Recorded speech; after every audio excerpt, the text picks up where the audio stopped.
नमस्कार दोस्तों। रीट साइंस की टेस्ट सीरीज चल रही थी जिसका अगला वीडियो है।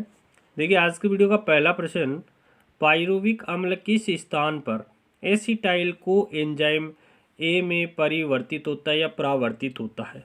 तो ये हरित लवक में होता है। पाइरुविक अम्ल है वो हरित लवक में एसिटाइल को एंजाइम में परिवर्तित हो जाता है। अगले प्रश्न की बात करें कि जिस सिद्धांत पर ऑप्टिकल फाइबर काम करता है वह है, तो ऑप्टिकल फाइबर पूर्ण आंतरिक परावर्तन के सिद्धांत पर काम करता है। इंद्रधनुष कैसे बनता है? तो अपवर्तन, परावर्तन और वर्ण विक्षेपण की घटना के कारण इंद्रधनुष बनता है। अगले प्रश्न की बात करें कि 1.5 मीटर लंबे व्यक्ति को अपना संपूर्ण प्रतिबिंब देखने के लिए आवश्यक दर्पण की न्यूनतम लंबाई कितनी होगी? तो दर्पण व्यक्ति की लंबाई का आधा दर्पण होना चाहिए, तो 0.75 मीटर लंबाई का दर्पण होना चाहिए। अगले प्रश्न की बात करें कि दांतों के डॉक्टर का दर्पण होता है, तो दांतों के डॉक्टर है वो अवतल दर्पण का प्रयोग करते हैं। दांतों के डॉक्टर किस दर्पण का प्रयोग करते हैं? अवतल दर्पण का प्रयोग करते हैं।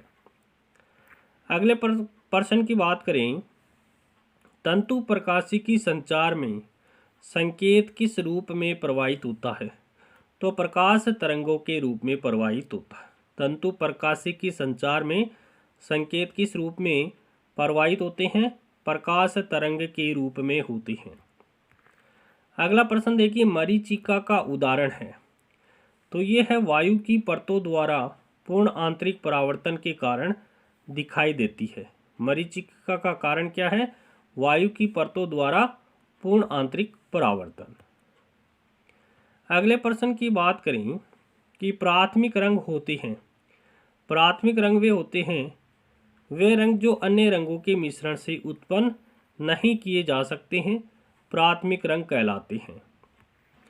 अगला प्रश्न देखिए, लेंस की समता का मात्रक क्या होता है?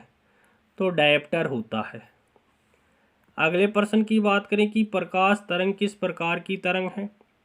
तो प्रकाश तरंगे अनुप्रस्थ तरंगे होती है और ध्वनि तरंगे होती है वो अनुदैर्घ्य होती है।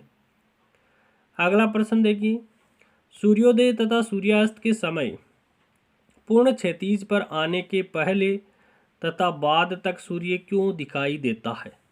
तो ये अपवर्तन के कारण दिखाई देता है। सूर्योदय तथा सूर्यास्त के समय पूर्ण क्षैतिज पर आने के पहले तथा बाद तक सूर्य क्यों दिखाई देता है? अपवर्तन के कारण दिखाई देता है। अगले प्रश्न की बात करें कि पानी के ऊपर तेल की परत का चमकना उदाहरण है, व्यतिकरण का उदाहरण है। पानी के ऊपर तेल की परत का चमकना किसका उदाहरण है? व्यतिकरण का उदाहरण है। अगला प्रश्न देखिए, पानी से भरे तालाब की गहराई किस कारण कम दिखाई देती है? तो अपवर्तन की घटना के कारण पानी से भरे तालाब की गहराई कम दिखाई देती है। अगले प्रश्न की बात करें कि फास्फोरस को पानी में क्यों रखा जाता है? किसको?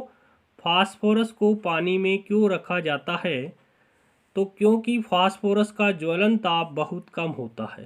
फास्फोरस का ज्वलन ताप बहुत कम होता है, इस कारण से फास्फोरस को पानी में रखा जाता है और इसे 15p31 से प्रदर्शित करते हैं। फास्फोरस का परमाणु क्रमांक 15 होता है, द्रव्यमान संख्या 31 होती है, न्यूट्रॉन की संख्या इसमें 16 होती है।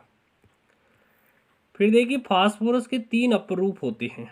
कौन कौन से? एक सफ़ेद फास्फोरस होता है, एक लाल फास्फोरस और एक काला फास्फोरस होता है। सफ़ेद फास्फोरस 30 से 35 डिग्री पर स्वतः ही हवा में जल उठता है, इस कारण से इसको पानी में रखा जाता है। दिया सलाई में लाल फास्फोरस का उपयोग किया जाता है और काला फास्फोरस है वो सबसे कम क्रियाशील है।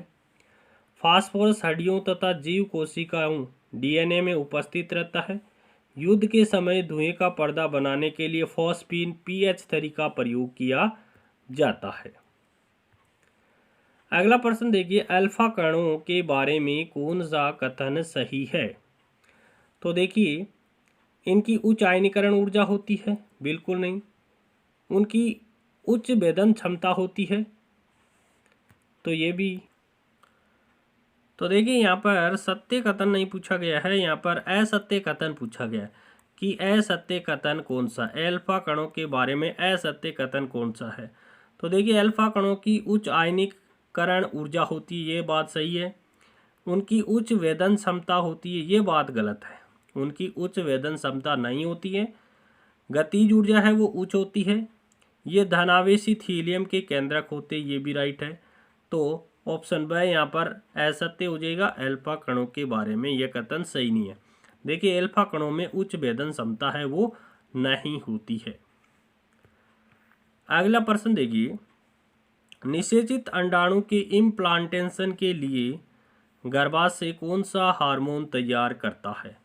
तो कौन सा हार्मोन तैयार किया जाता है, प्रोजेस्टेरोन हार्मोन तैयार किया जाता है। निषेचित अंडाणु के इम्प्लांटेशन यानी गर्भारोपण के लिए गर्भाशय द्वारा कौन सा हार्मोन तैयार करता है, तो प्रोजेस्टेरोन हार्मोन तैयार करता है। अगला प्रश्न देखिए, पौधे ऊर्जा छोड़ते हैं तो प्रकाश संश्लेषण में तो ऊर्जा ग्रहण करते हैं, श्वसन में ऊर्जा का उत्सर्जन करते हैं। पौधे श्वसन के दौरान ऊर्जा का उत्सर्जन करते हैं, ऊर्जा छोड़ते हैं। अगला प्रश्न देखिए, पादपों और प्राणियों में यह अंतर है कि पादपों में चलन होता है, उपापचय होता है, अपचय होता है, स्थानगत वृद्धि होती है। देखिए पादपों और प्राणियों में यह अंतर है कि पादपों में स्थानगत वृद्धि होती है, पादपों में स्थानगत वृद्धि होती है। अगला प्रश्न देखिए, ऊष्मा के संचरण की किस विधि में पदार्थ के अणु एक स्थान से दूसरे स्थान तक स्वयं नहीं जाते हैं, उस विधि को चालन विधि कहते हैं। अगला प्रश्न देखते हैं, ऊष्मा का सबसे अच्छा चालक कौन है, तो चांदी है वो ऊष्मा और विद्युत की सर्वोत्तम चालक मानी जाती है।